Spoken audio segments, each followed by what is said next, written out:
여러분 안녕하십니까? 사랑의 로드맵 두 번째 말씀을 드리게 되었습니다. 지난 시간에도 잠깐 말씀드렸는데 로드맵이라고 하는 것은 길을 찾아가는 지도, 그런 의미를 말하는 것입니다. 사랑의 로드맵이라고 얘기할 때 사랑을 찾아간다? 좀 이상하죠. 우리 속에서 사랑이라고 하는 것을 구체적으로, 특별히 그리스도인이 사랑이라고 하는 것을 구체적으로 어떻게 받아들이고 살아가야 되겠는가 하는 것을 말씀드리는 것입니다. 성경은 사랑을 설명하지 않습니다. 성경은 사랑을 논리적으로, 이론적으로, 철학적으로 말하지 않습니다. 그리고 이렇게 말합니다. 하나님이 세상을 이처럼 사랑하셔서 독생자를 주셨다. 그리고 그 사랑을 통해서 믿는 사람들이 다 구원을 얻을 수 있도록 하셨다. 자, 사도 바울께서 사랑에 대한 얘기를 우리에게 주십니다. 지난 시간에는 사랑이 없으면 아무것도 아니다. 의미가 없다. 유익도 없다. 존재 가치가 없다. 아무리 믿음이 좋아도, 믿음으로 큰 일을 해도, 자기 몸을 내주어서 불사르게 했을지라도 만일 사랑으로 하지 않은 것이라면 그거는 의미가 없다. 믿음으로 하지 않은 모든 것이 죄다. 이게 성경의 말씀입니다. 사랑으로 하지 않은 모든 것은 의미가 없다. 이것을 말하는 것입니다. 그러면 어떻게 해야 되겠습니까? 여러분, 고린도전서 13장의 말씀인데 이 고린도전서를 생각하면서 우리는 고린도 교회를 생각해 볼 수 있습니다. 고린도 교회는 어떤 교회였습니까? 바울이 가서 1년 반 동안 개척해서 목회하면서 교인들을 가르쳤던 교회였습니다. 열심히 있었습니다. 근데 바울이 떠났죠. 그 다음에 이 고린도 교회에는 이상하게 분열이 생겼습니다. 바울파, 아볼로파, 게바파, 베드로파죠. 그리고 그 안에 여러 가지 문제들이 많이 생겼습니다. 세상적인 문제죠. 요즘으로 얘기를 한다면 성도덕에 관한 문제도 생겼습니다. 소송하는 문제도 생겼습니다. 재판도 하고 그렇게 되었습니다. 이 문제를 어떻게 해결하면 좋겠습니까? 고린도 교회에는 은사도 많았습니다. 은사가 이 문제를 해결하지 못합니다. 고린도 교회 성도들은 열심히 많았습니다. 열심히 이 문제를 해결하지 못합니다. 고린도전서 12장 마지막 부분에 가면 이렇게 말씀이 나옵니다. 너희는 더욱 큰 은사를 사모하라. 큰 은사를 사모하면 더 좋은 길을 하나님께서 예비해 주신다. 자, 은사가 있는데도 싸웁니다.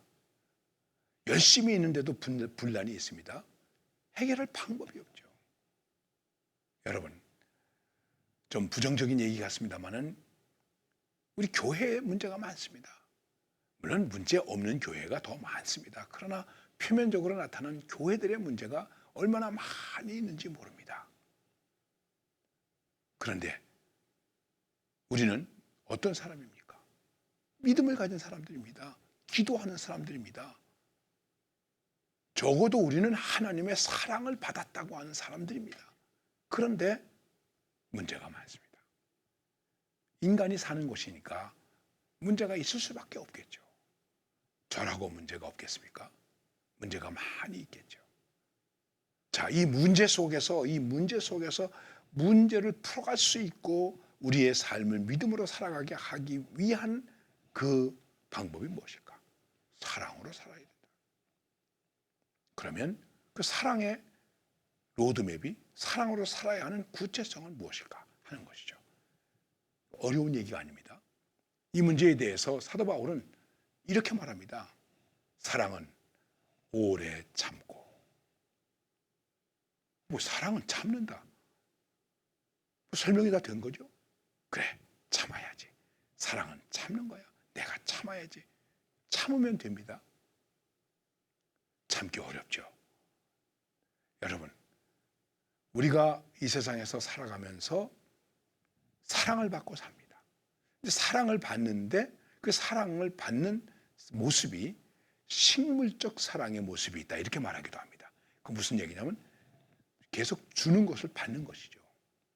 아주 수동적이죠. 식물은 그렇지 않습니까? 움직이지도 못하죠. 우리가 옮겨야죠. 저희 집 사람이 화분을 몇 개 키우는데 물을 주려면 옮겨야 됩니다. 들고 나갔다 들어왔다. 어떤 데는 무거워서 힘들어해요. 그래서 제가 그 내가 좀 들어주지 이런 경우도 있습니다. 그런데 식물은 이렇게 사랑을 받기만 합니다. 반대로 동물적 사랑이 있다고 말합니다. 이거는 주고받는 것이죠. 그리고 사랑을 하기 위해서 무언가 내가 행위를 하는 것이죠. 그래서 사랑한다고 하면서 행위를 하는 그 행위 속에 우리는 잘못하면 실수하게 되는 것입니다. 그리고 그 실수 때문에 결국은 사랑을 의미 없게 만들어 버리는 이러한 일들도 우리에게 많이 있는 것입니다. 그래서 구체적으로 참아야 된다. 근데 이 참는다는 것은 무엇을 말하는 것일까? 사랑은 오래 참고 하는 이 속에, 이 오래 참는다고 하는 이 속에서 우리가 생각해야 할 부분이 있습니다. 여러분 묵상해 보십시오. 내가 참는 것, 화나는 것 참아야죠. 성경도 그렇게 말씀하고 있습니다. 성내는 것을 참으라. 노하기를 더디하라. 이렇게 말하고 있습니다. 그런데 우리에게 화가 나는 일이 있겠죠. 여러 가지 면에서 화가 나는 일이 많이 있지 않겠습니까? 일상적으로 말할 때 화내는 것을 참을 수 있다. 그렇습니다. 참아야 됩니다. 기본적으로 생각할 수 있는 것은 무엇이겠습니까? 우리가 참는다는 것은 특별히 사람에 대하여 참는다는 것입니다. 아까 식물적 사랑과 동물적 사랑을 얘기했죠. 식물적 사랑을 베푸는 거기에는 우리가 인내할 필요가 없죠. 계속 부어주기만 하면 되는 것이니까요. 그런데 그것도 사실 쉬운 일은 아니죠. 동물적 입장에서 내가 움직이면서 사랑한다고 할 때 여러분 어떻게 생각하겠습니까? 나는 이만큼 주었는데 저쪽에서 오지 않습니다. 그럼 견디기 어렵죠. 사랑하기가 어렵죠. 자, 이 일이 한 번, 두 번이 아니고 계속되면 어떻게 되겠습니까? 사랑은 오래 참고 해서 오래 참는데 내가 시간적으로 길이적으로 오래 참는 것도 중요하지만은 오래 참을 수밖에 없는 상황인데 그것을 내가 견디고 참는다는 것입니다. 특별히 오래 참고 속에는 어떤 의미가 있냐면은 오랜 고난이 있다. 오랜 아픔이 있다. 오랜 어려움이 있다. 오랜 억울함이 있다. 내게 이 어려움이, 이 억울함이, 이 분노가 오래 지속되고 있어. 이거 참을 수가 없어. 이걸 어떻게 참아? 이제는 더 이상 참을 수가 없어. 그런데 참으라는 것입니다. 그래야 사랑이 거기에서부터 구체적으로 우리의 삶을 이끌어가는 길이 된다는 것입니다. 로드맵이 된다는 것입니다. 참습니다. 사람에 대하여 참아야 됩니다. 어떻게 하면 참을 수 있을까? 여러분, 어떻게 하면 참을 수 있겠습니까? 중요한 것입니다. 여러분과 제가 이것을 종종 잊어버리지는 않았지만은 잊어버린 것처럼 사는 것 같아요. 그것은 하나님이 나를 참아주셨다. 그렇기 때문에 내가 참는다는 것입니다. 내가 참는다. 하나님이 나를 참아주셨다. 여러분, 하나님이 우리를 어떻게 참아주셨습니까? 우리가 죄인인데도 참아주셨습니다. 죄인을 어떻게 참아주겠습니까? 그런데 하나님은 우리가 죄인인데도 오래 참으셨습니다. 바울은 늘 이 고백을 합니다. 그분께서 오래 참아주셨기 때문에 내가 긍휼을 입게 되었다. 그리고 영생을 갖게 되었고 사도가 되었다. 하나님의 일을 하게 되었다. 그는 하나님께서 나를 참아주셨다고 하는 그 큰 은혜를 언제나 가슴 깊이 감격적으로 생각하고 있었습니다. 하나님이 나를 참아주셨다. 아유, 그 사람 괜찮은 사람이야. 조금 참으면 이제 성공할 수 있어.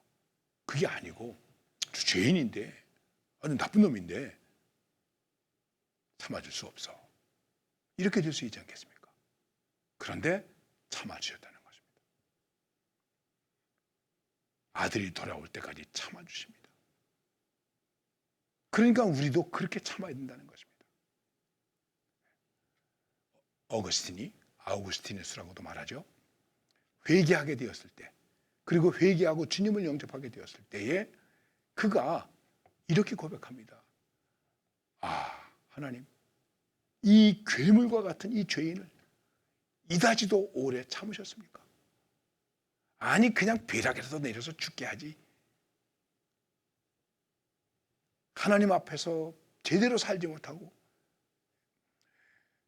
회개한 것 같지만 회개하지 못하고 자꾸만 죄에 빠지고 그랬던 나, 어머니의 가슴에 못을 박았던 나, 이 괴물과 같은 나를 하나님은 이다지도 오래 참아주셨습니까? 그래서 나중에 어거스틴이 자기 성찰을 하는 삶의 계획을 세우는데 이렇게 얘기를 합니다. 이렇게 고백을 합니다. 하나는 하나님을 중심에서 사랑하라. 그리고 두 번째는 이웃을 귀하게 여겨라. 또 한 가지를 얘기하면 내가 용서하지 않았나 살펴봐라. 여러분, 하나님께서 나를 참으셨다고 하는 것을 생각하면서 내가 참아야 되겠죠. 그러면서 그 참음 속에서 우리는 하나님의 사랑과 은혜를 내 안에 충만하게 해야 되겠죠. 그래서 결국은 결과적으로 어떻게 되겠습니까? 참는데 용서하면서 참아야 된다는 것입니다. 우리는 쉽게 이렇게 얘기를 해요. 한 번만 더 그래봐라. 내가 3번까지는 참지. 한국 사람들은 3번 이렇게 말하죠. 그래서 베드로도 그렇게 말한 것 같아요. 주님, 형제가 나한테 잘못하면 몇 번이나 용서할까요? 한 7번쯤 할까요? 70번씩 7번이라도 하라. 7번 할까요? 이거 베드로가 생각할 때 굉장히 크게 생각한 거예요. 여러분, 우리가 생각할 때 3번인데 7번이면 크지 않습니까? 그런데 주님께서는 70번씩 7번이라도 하라. 7번 하자고 그러는데 숫자적으로 계산해도 77, 49, 490번이라는 거예요. 용서할 수 있겠습니까? 이렇게 참으라는 것이죠. 용서하는데. 그런데 우리가 혹시 참는다고 그러면서 걸리기만 해봐라. 한 번만 더 걸리면 그땐 국물도 없다. 여러분, 이건 참는 게 아니에요. 벼르는 거죠. 오히려 더 큰 저주를 가지고 마치 내가 참는 것처럼 착각하고 있는 그런 하나님의 사람들이 얼마나 많이 있습니까? 그래서 하나님께서 나를 참아주시는 것을 생각하면서 참아라. 그리고 그 참음 속에서 하나님의 사랑을 발견하고 참으라. 그리고 그 다음에 내가 용서하면서 참아라. 이렇게 말하는 것입니다. 여러분, 용서하면서 참아야 됩니다. 너무나 잘 아시는 말씀이죠. 예수님이 십자가에서 용서하면서 십자가의 고난을 참으셨습니다. 아버지, 저들을 용서해 주세요. 사하여 주옵소서. 십자가에 죽은 사람 많습니다. 예수님만 십자가에 달려 죽은 것이 아닙니다. 예수님 십자가에 달리실 때 옆에 두 강도도 십자가에 같이 달려 죽지 않았습니까? 이것은 로마의 사형법 중에 하나이기 때문에 반역자라든지 많은 사람들이 십자가에 죽었습니다. 그게 의미가 있습니까? 그런데 예수님의 십자가의 죽음이 왜 의미가 있는 것일까요? 지금 말씀드린 것처럼 용서로, 아가페로 사랑을 이루셨습니다. 사랑을 인내로 완성하셨습니다. 그게 아가페예요. 바로 오늘 우리에게 그러한 사랑이 필요한 것입니다. 성질 나는 거 좀 참고, 그냥 뭐 하고 싶은 거 조금 참고, 말도 좀 참고, 그런 것도 훌륭한 것입니다. 그런데 우리는 조금 더 우리의 사랑의 로드맵은 어떤 것인가? 하나님의 사랑을 생각하면서 참고, 하나님이 나를 참아주신, 이 죄인을 참아주신 것을 생각하면서 참고, 그래서 나도 이웃을 소중히 여기면서 용서하면서 참는 것. 그것이 사랑을 구체화하는, 사랑을 이루어가는 그런 사랑의 로드맵이 된다는 것입니다. 그렇습니다. 사랑은 오래 참습니다. 여러분, 오래 참지도 말고 많이 참지도 말고 그냥 조금만 참아봅시다.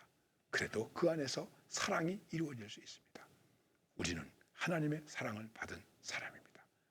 사랑은 오래 참고 다시 기억하면서 승리하시기를 바랍니다. 감사합니다.